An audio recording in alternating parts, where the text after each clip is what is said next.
Hi, I'd like to show you today how to use SpecKing, our panel for measuring and providing design specs for Photoshop. You can see it here on the right side. It has 3 different modes for measuring sizes, distances, and typography. We'll go over them in a bit. And let's just start with this sample design I have of our home page, logo, menu, and some other stuff. And let's just start measuring. For example, if I'd like to see the height of this header area, I just click on it and I want to see the height and position the label in the middle. I click measure and there I have it, the exact height in one click. Let's say I need the size of the logo, the width and height, so I just select them both and I have these 2 measurements. We can also select multiple objects, for example this yellow button and this text field. I just selected them both. You can see both layers are selected, and well, let's say I want just the height of them.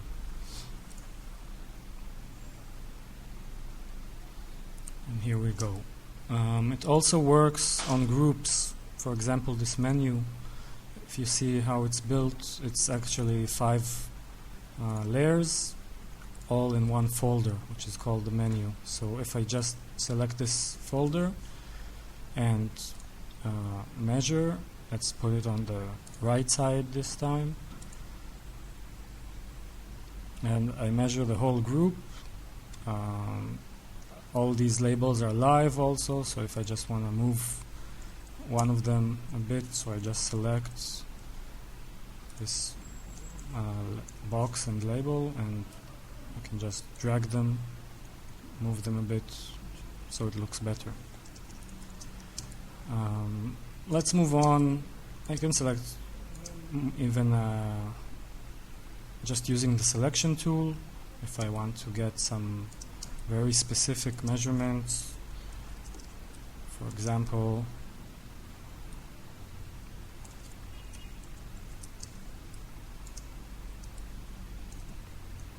oops.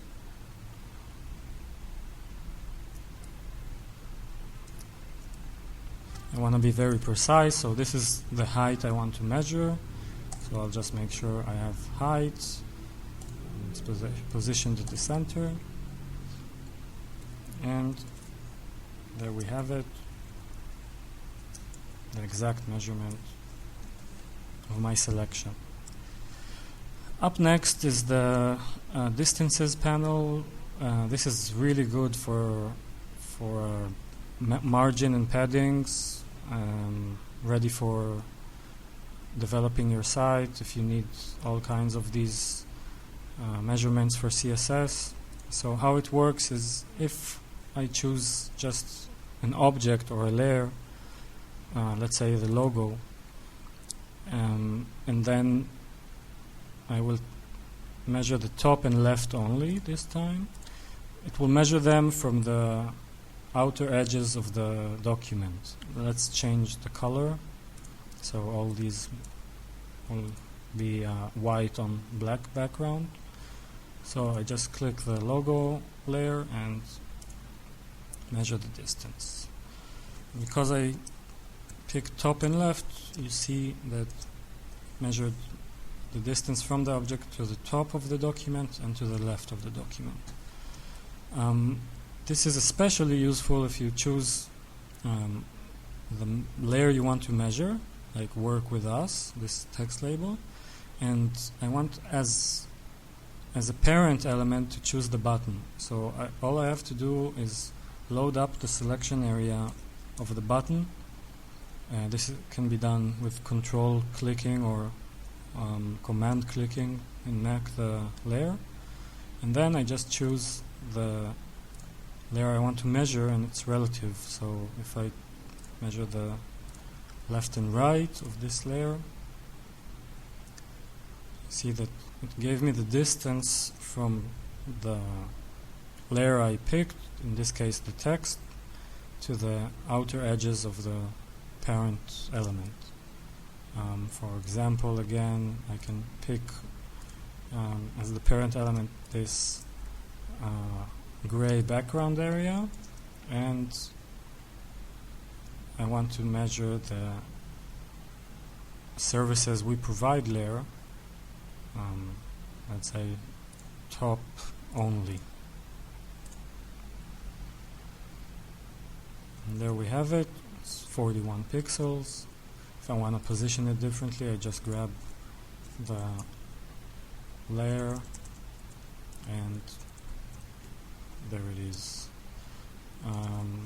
This also can be done in multiple objects. For example, if I just grab all these 4 nice icons, illustrations, and again as a parent element I choose the gray background, and with one click measure all 4 of them.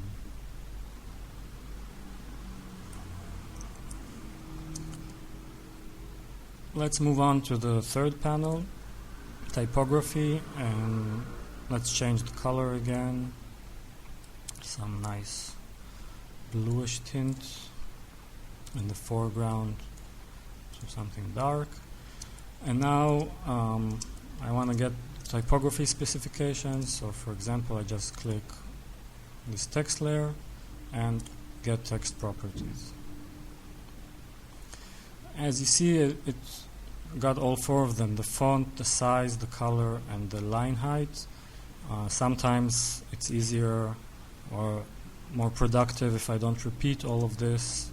For example, this font and this font are the same, just different sizes and colors, so I'll just select I want to measure the color and the font size only of these 2 layers together, and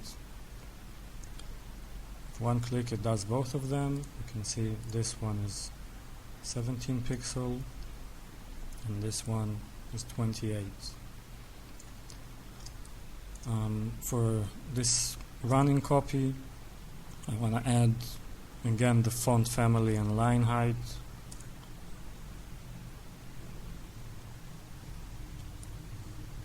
And there you have it. For example, for this bottom menu, I noticed the Twitter is a different color. It's not white, so maybe just the color of this one.